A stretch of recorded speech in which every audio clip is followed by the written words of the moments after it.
Washington, aux États-Unis. Cette ville de monuments et de musées est aussi le siège de la justice américaine.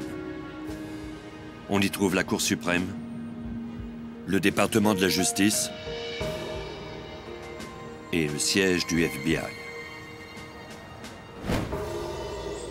Mais même la capitale américaine n'est pas à l'abri de la criminalité.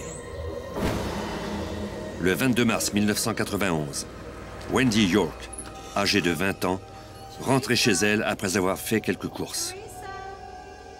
Elle partageait un appartement avec ses cousines Territa et Teresa Lucas. Teresa était étendue sur le canapé dans le salon, le visage couvert de sang. Wendy se précipita à l'extérieur pour appeler le service d'urgence. Une standardiste dépêcha des policiers sur les lieux. Ils arrivèrent à l'appartement quelques minutes plus tard.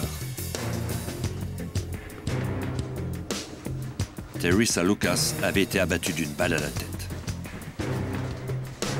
Dans une des chambres, les policiers trouvèrent un autre corps sans vie et un enfant. La deuxième victime était Territa, la sœur de Teresa. Elle avait aussi reçu un projectile à la tête. Son enfant, lui, était sain et sauf.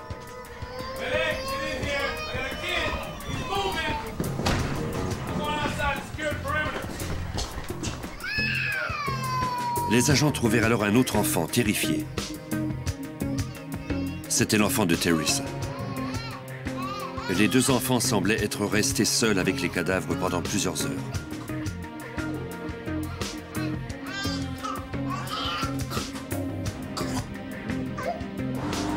Peu de temps après, la mère des victimes arriva à l'appartement. Renee Brown fut surprise de trouver des policiers tout autour de l'immeuble. Dans mon esprit, mes pensées se bousculaient. Je voulais entrer, mais les policiers m'en empêchaient. Quand ils m'ont dit que je ne pouvais pas entrer, je leur ai répondu que c'était chez moi et que je devais entrer. Ça a été le jour le plus pénible de toute mon existence. Je ne pourrai jamais l'oublier. Mes deux filles étaient des mères dévouées et elles adoraient leur enfant. Elles ne méritaient pas de mourir ainsi. Les experts ratissèrent l'appartement. Ils ne trouvèrent aucune trace d'entrée par effraction. Rien dans l'appartement ne semblait avoir été déplacé ni volé. Rien non plus ne semblait suggérer un mobile pour ces assassinats. Les enquêteurs soupçonnèrent que les victimes connaissaient leur meurtrier.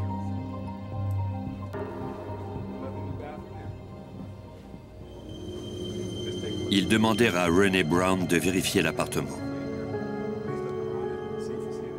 Cette mère éplorée aurait fait n'importe quoi pour venir en aide aux policiers. Renee nota l'absence d'un objet dans la chambre de Teresa. La première chose que j'ai remarquée, c'était que la photo accrochée au mur la veille au soir n'était plus là. On trouva l'encadrement. Mais la photo de Sam Carson, le petit ami de Teresa, avait disparu. J'ai alors dit à l'inspecteur que je me demandais bien où se trouvait cette photo. Nous avons regardé dans les poubelles, mais ne l'avons pas trouvée. J'ai dit que selon moi, celui qui avait cette photo était le meurtrier. Les policiers contactèrent Sam Carson pour lui poser quelques questions. Celui-ci déclara qu'il n'était pas venu à l'appartement le soir du meurtre des deux sœurs. Même si Carson était un suspect possible, rien ne venait appuyer la thèse de sa culpabilité.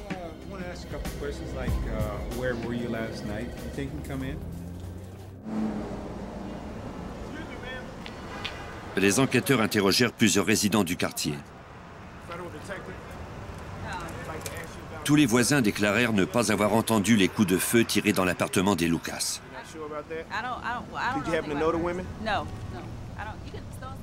Deux jeunes femmes avaient péri et pourtant personne ne voulait parler aux policiers.